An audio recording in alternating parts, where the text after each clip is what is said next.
daging kijang berkaki putih. Adipati pun tidak dapat menolak permintaan istrinya yang sedang hamil itu. Segera saja sang adipati pergi ke hutan.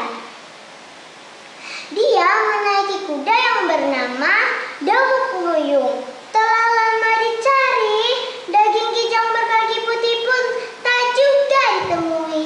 Hingga akhirnya mereka tiba di sebuah perkampungan para perampok. Kampung perampok itu dipimpin oleh Abu Lawang. Setelah mengetahui dari anak buahnya bahwa yang datang itu adalah Adipati Muniwilis bersama penggawanya yang membawa bekal yang banyak, dia lalu menyiapkan pasukan. Mereka hendak merampas bekal sang adipati. Adipati pun akhirnya perang pun terjadi antara pasukan adipati dan pasukan Abu Lawang. Perang ini dimenangkan oleh Abu Lawang. Adipati dan penggawanya diperkenankan pulang ke Kadipaten Galuh. Sang adipati pulang dengan berjalan kaki karena kuda miliknya juga ditawan.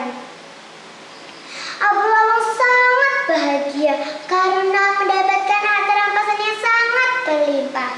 Setibanya di Kadipaten, Adipati segera menemui istrinya. Ternyata istrinya telah melahirkan seorang putra yang sangat tampan. Anak itu memiliki tanda lahir di lengan kanannya berupa Balongtah Wisnu. Kebahagiaannya pun tak lama dirasakan.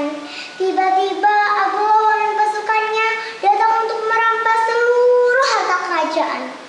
Abu Lawang juga membawa anak sang adipati yang baru berusia 4 hari. Adipati dan istrinya sangat kebingungan. Mereka dibantu oleh Ki Juru Taman. Mereka mencari setiap sudut Kadipaten. Namun ada orang yang bilang bahwa anak sang adipati dibawa oleh Abu Lawang. Adipati dan istrinya memutuskan untuk mencari anaknya dengan berpakaian seperti rakyat biasa dan mengubah namanya dengan nama Ki Sandi dan Nyai Sandi. Tibalah di Bukit Puyung, Abu Lawang dan istrinya sangat bahagia. Mereka bukan hanya mendapatkan harta rampasan yang sangat berlimpah, namun mereka juga mendapatkan seorang putra. Lalu mereka mengangkat anak itu dan memberi nama Jakamuyung. Jakamuyung telah tumbuh dewasa. Pernah suatu ketika Abu Lawang berpesan kepada Jakamuyung untuk tidak keluar dari daerah Muyung. Namun Jakamuyung sangat bosan. Jakamuyung ingin sekali pergi. Jakamuyung pergi tanpa pamit. Lalu anak buah Abu Lawang melihat Jakamuyung pergi. Lalu mereka mengejar Jakamuyung. Namun Jakamuyung tidak dapat dikejar. Jakamuyung terus berjalan ke arah timur dengan melewati hutan-hutan. Jakamuyung melihat sebuah rumah kecil. Ternyata rumah itu milik Kim Ranggi, bekas prajurit Majapahit. Kim Ranggi dengan senang hati menerima Jakamuyung untuk tinggal di sana. Jakamuyung pun diangkat sebagai cucu Kim Ranggi. Di sana Jakamuyung dilatih membaca, menulis, bela diri, dan lain-lain. Setelah ilmunya sudah mencukupi, Jakamuyung pun melanjutkan perjalanannya ke Pakis Aceh. Dia beristirahat di sebuah padang rumput yang sangat luas. Tempat itu diberi nama Gumelar, yang artinya sesuatu yang luas. Di tengah perjalanannya, Jakamuyung melihat bertemu dengan seorang pemuda yang bernama Klakas. Klakas memberitahu Jakamuyung bahwa alas Pakis Aceh sudah dekat di sebelah barat Kadipaten Kutanegara. Ki Sandi dan Nyai Sandi sudah sampai di rumah Kim Ranggi. Mereka mencari tahu keberadaan putranya dengan menunjukkan tanda lahir di lengan kanannya.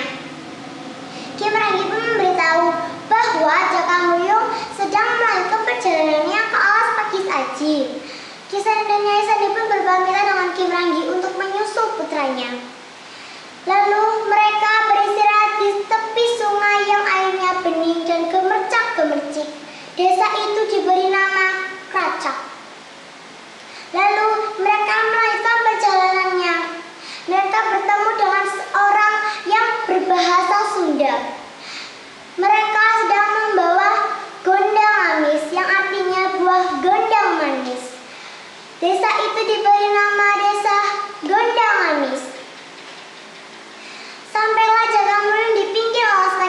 Aji.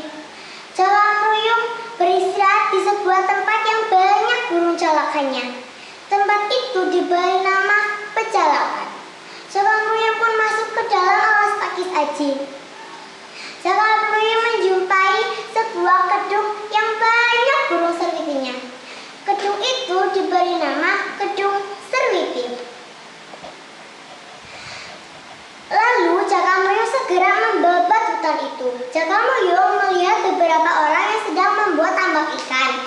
Jagamruyung pun mendekati dan meminta bantuan kepada mereka untuk membantu membabat hutan. Di saat membabat hutan, Jagamruyung bertemu dengan ular besar. Jagamruyung langsung membunuh dan menangkap ular itu. Jagamruyung membakar ular itu. Namun apinya merambat ke seluruh alas pakis Aji. Diketahui oleh Adipati Langak, pemimpin di Kadipaten Kutanegara. Lalu Adipati Langak menyuruh pasukannya untuk menangkap Jagamruyung. Jagamruyung pun ditangkap. Setelah lama kemudian, Jagamruyung pun dibebaskan. Adipati Langak memiliki 3 orang anak perempuan yang bernama Dewi Pandansari, Dewi Pandanayu, dan Dewi Ratnasari. Mereka bertiga juga termasuk senapati di kadipaten tersebut. Pada suatu hari, mereka sedang mencari senapati yang lewat sayembara. Jagamruyung pun ikut dalam sayembara tersebut.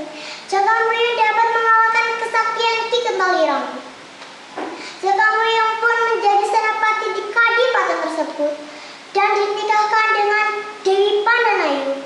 Pada akhirnya, Jagamruyung dapat menggantikan kedudukan Adipati Langak sebagai pemimpin di Kadipaten Kutanegara. Jagamruyung dapat bertemu dengan Ki Sandi dan Nyai Sandi, atau lebih tepatnya ayah dan ibunya. Setelah mendengar cerita dari orang tuanya, Jagamruyung langsung pergi ke Bukit Meruyung untuk membalas dendam Abu Lawang. Jagamruyung tidak tega membunuh Abu Lawang karena jasanya yang telah membesarkan Jagamruyung. Abu Lawang dibawa ke Kadipaten Kutanegara. Adipati Mudiwilis dan istrinya memutuskan untuk kembali ke Galupakuan. Pusat pemerintah di Kadipaten Kutanegara dipindah ke alas pakis Aji. Alas pakis Aji berubah nama menjadi Aji Barang, dan Jagamruyung menjadi adipati dari